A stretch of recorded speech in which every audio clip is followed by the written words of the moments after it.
মাননীয় সদস্যবৃন্দ, আমি এখন সংসদে স্পিকারের চেয়ারের প্রতি বা সভাপতির প্রতি মাথা ঝুঁকিয়ে সম্মান প্রদর্শন করা সম্পর্কে আমার সিদ্ধান্ত জানাব।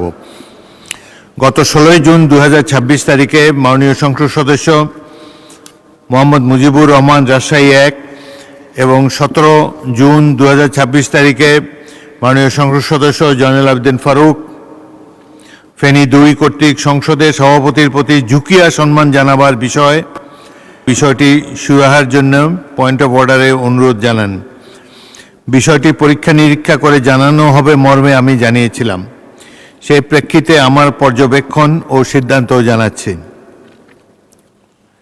কার্যপ্রণালী বিধিতে এই সংক্রান্ত বিধি 267(1) নিম্নরূপ। 267 সংসদের বৈঠক চলাকালে কোনো সদস্য 1 সংসদে প্রবেশ করার বা সংসদ কক্ষ ত্যাগ করার সময় এবং তার আসন গ্রহণ বা ত্যাগ করার সময় সভাপতির প্রতি সম্মান প্রদর্শন করিবেন। উক্ত বিধিটি 2006 সালে সংশোধন করে ঝুঁকিয়া শব্দটি বাদ দেওয়া হয়েছে।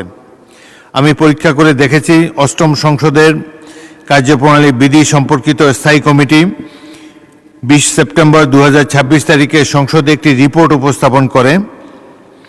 রিপোর্টটি 26 সেপ্টেম্বর 2006 তারিখে সংসদে বিবেচিত ও গৃহীত হয়, যার মধ্যে 267(1) বিধির উক্ত সংশোধনীটি অন্তর্ভুক্ত ছিল।